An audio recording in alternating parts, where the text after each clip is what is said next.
Welcome to Wine Library TV. I am your host, Gary Vaynerchuk, and this, my friends, is the Thunder Show, aka the internet's most passionate wine program. And today we talk about South Africa, and we talk about Chenin Blanc, aka Stein. We'll get into that in a second. And South Africa is massively fascinating to me.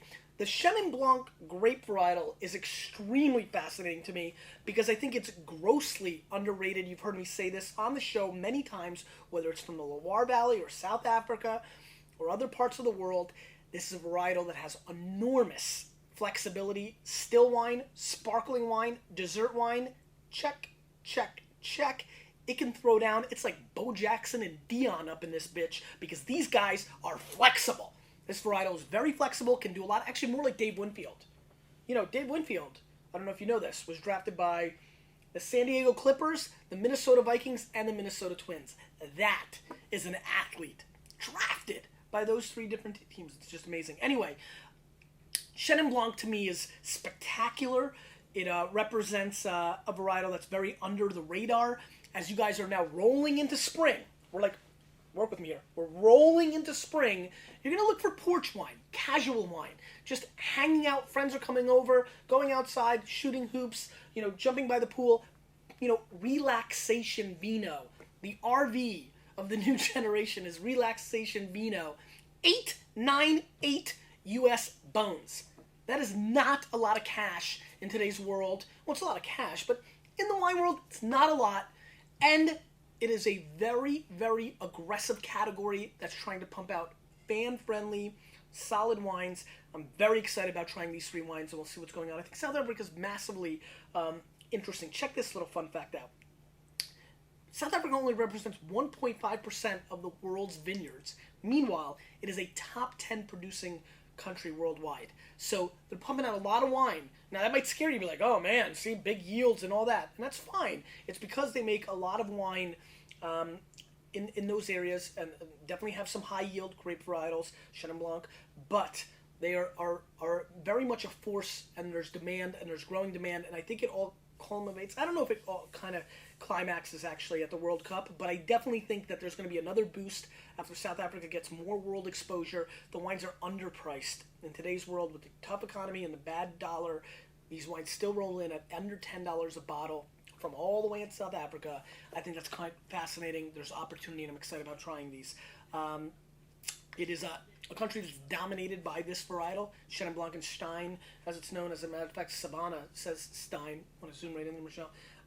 Is absolutely the dominating varietal. It's planted in all of the regions, and I'm excited about it. I'm excited about this show in general.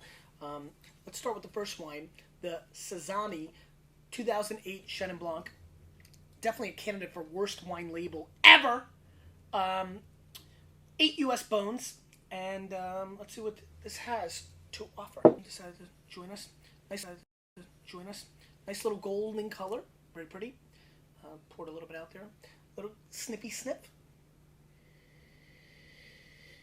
First thing that comes across is almost like this popcorn component, but not buttered. Kind of jumped at me. Lemon peel, very dominant citrus flavor coming through. A little bit of guava, a little bit of melon kind of coming through, kind of like cantaloupe, not melon, like cantaloupe, little guava action. So there's a little tropical thunder coming through on the nose. It's opening up nicely. Nice little nose, nothing great, little rubbery. There's a little chemical rubbery action going on. Let's give it a whirl.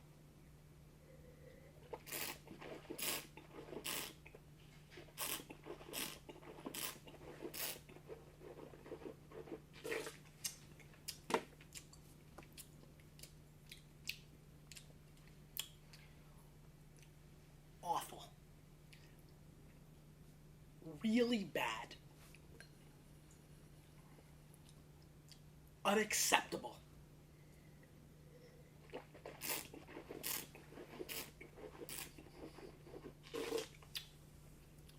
This wine stinks. Very thin, disjointed. Tastes like bad water with rocks, a little topsoil, and cantaloupe you know, skin. This is really, really a very bad bottle of wine. For $8, I would punch somebody in the face if they charged me 32 quarters for this wine. I'm not happy about this wine. It's a very bad start for a varietal that I'm very excited about. There's a little awkwardness and heat on the back end. 12.6 alcohol, and you taste it. That's when the variety is not bringing any kind of thunder. The grapes are doing nothing. I'm tasting very little. Little star fruit on the back end. This is really bad. I'm going to score 59 points. Give it a outrageous pass. How do I ump up the passness? I mean, this is a pass. Pass.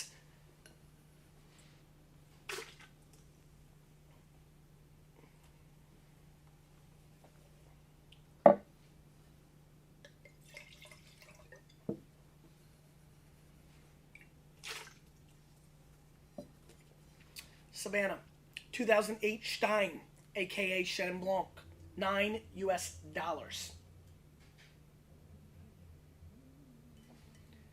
I'm sorry, I'm a little speechless. As you guys know, that never happens, but that literally was one of the worst wines we've ever had on the show.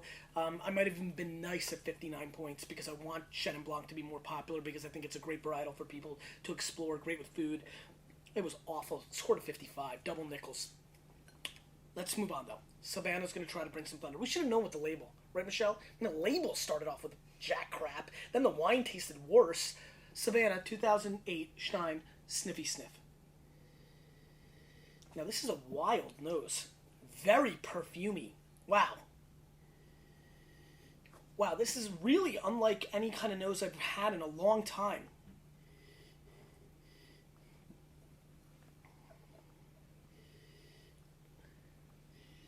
God, this smells like something.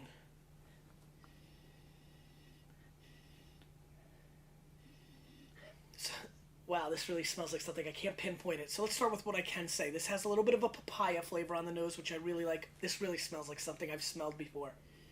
Not for a long time. It smells like a bubble gum, but like not like a grape bubble gum, which is weird to me, because that makes no sense. There's no grapiness coming through. It's something, it's almost like, is it like bazooka? It's like a certain style gum, almost not Big League Chew. Wow, this really smells funny. There's like a sugar coating, almost like what is that, like a, what's that cake you get in fairs and you put like the sugar on? What's that? Funnel cake. Thank you so much. So this is like the powder sugar on a funnel cake. Very intriguing nose, very aromatic, definitely the kind of wine that you put on as like perfume, definitely that whole vibe going on, kind of like Adrian Adonis, if you remember who that is, Google it.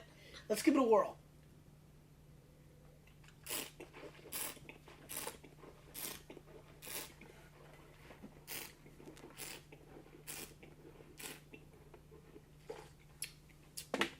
Much better than the last wine. It's got a nice kind of a tone to it. Very bright. There's some floral aspects that I like on the mid palate. A little thin, hair thin, so it's a little watery, but it's nice. Kind of tastes like these new wave waters that are like with a hint, like a shoulder of a lemon and lime. So, you know, there's that subtle nuance. That's what this has. It's not that watery, so that was a little unfair, actually. I usually use that description to pan wines. In this wine, ironically, I'm giving it some credit. There's a nice integration of subtle flavors like dandelion, kind of floral thing going on, lemon, limes. Very Martha Stewart. I feel like it's spring, and we just had like a little like program on USA Today, on Good Morning America, saying like what's great for the summer. Oh, flavored waters. You know, like just like, you know, like 3 pitchers of water and you're cutting fresh fruit and you're putting in there. Emerald and Martha are laughing and high-fiving. Like that kind of whole scene. I like that. It's a nuances. It's more than just water with flavor. It's more like the flavors with water. Very fresh, very clean. Great alternative to a lot of Pinot Grigios. If you're a Santa Margherita Pinot Grigio lover, find this. Half the price. I really think twice the fun. You know, really, really sharp, clean, crisp. 87 points. So not a crazy score. Not like alter the moons. Everything's going awesome. But for 9 bones, very serviceable. Expands your palate. Definitely, there's a lot of people out there that would try this and love it. It would be a whole new thing, and that you would add to the rotation of your wine drinking world.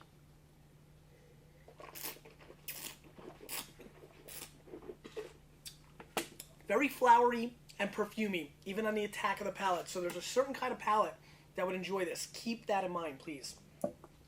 And finally, Teddy Hall, 2009 Chenin Blanc. I don't know, I feel like Teddy Hall is like it's just a great, great little name. I feel like Teddy Hall is like, you know, that like random guy that, you know, graduated from your high school, didn't go to college, and like hung around after school and was like there. And he's like, Teddy Hall's here. Like, I don't know, just got a funny kind of little name, Teddy Hall. Or it sounds like a old school wrestler. What was his, Teddy Hall? I think there was an old school wrestling referee named Teddy Hall. 8 U.S. bones. Very simple packaging. Not great packaging for these wines. 8 bones. Let's see what's going on here. A little Stelvin action. Screw top. Sniffy sniff. I wish Sniff-A-Vision was here yet. Can it be 2013? Where's Steve Jobs? I'd love for you guys to watch the show and press a button and like this great mist would come out of your camera, because if you were able to smell how different these 3 wines were, it would be eye-opening to you to see how the same varietal from the same part of the world can be so different. This has a completely different aromatic experience coming across. It's very green, so I get like avocado, believe it or not, on the nose, which is really wild. I get a little celery stick on the nose. I get a little basil, cilantro. You know, it's a very, very kind of like Mexican restaurant kind of nose thing. Mojito. Have you ever had a mojito, Michelle? God damn it. Can you smell this? Tell me what this smells like to you.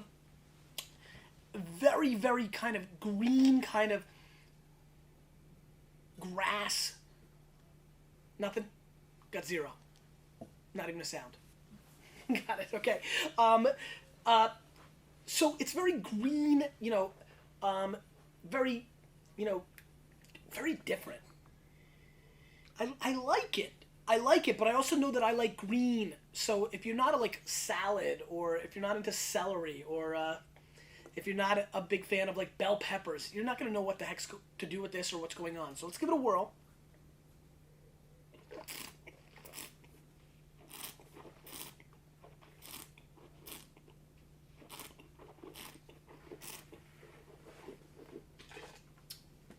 And it stays green on the palate. Substantially different than the other 2 wines. It's got to be different than the first wine, because this piece of crap should never be drank by humans. All right, that's first and foremost. But different than the last one, which was more aromatic, papaya, dandelion. This is green. You like basil? You know, you like that kind of stuff, you're going to love this. It's got a really nice sharp edge, little fresh grass kind of thing. Almost gets to the New Zealand Sauvignon Blanc play, but doesn't have the grapefruit or the pineapple, the sugar to offset it. So this is definitely a much more dry play. It's crisp, it's clean. This is an 88 point wine for my palate. So it's $8, 888 for me. However, and I'm going to say this, for 95% of the viewers, this is an 82 point wine. I think the green movement, this bell pepper, this celery, this Brussels sprout flavor that I'm tasting would turn off a lot of palates. But if you know you like that, and you're looking for fresh, clean, you know, just gorgeous, like I'm going to mow the lawn and drink 2 glasses of wine kind of stuff, or by the pool, and I want something that's like, you know, I was going to say you want something that kind of salivates your mouth and makes you want to eat, like, you know, throw some, like, you know, I don't know, Maryland crabs on the barbecue. If you want something that appeases, whets your appetite, this one does. My mouth is watery now. I'm ready for food. Throw me some oysters. Give me a little Kumamoto Olympias from the West Coast. Throw it up, you know, or, you know, give me some shellfish, you know, sushi, little uni. I would tell you uni would be amazing with this pairing. I think it's a very clever little wine that's very hot and cold. This is kind of like the show. Either you're going to love us or you're going to hate us. I'm on the love boat, but I think a lot of you are going to be drinking the haterade. Question of the day. When I say Teddy Hall, what do you say? And please leave some comments on what you think about green vegetal wines compared to fruit wines. Are you a veggie head or are you a fruit monster? You, with a little bit of me, we're changing the wine world, whether they like it or not.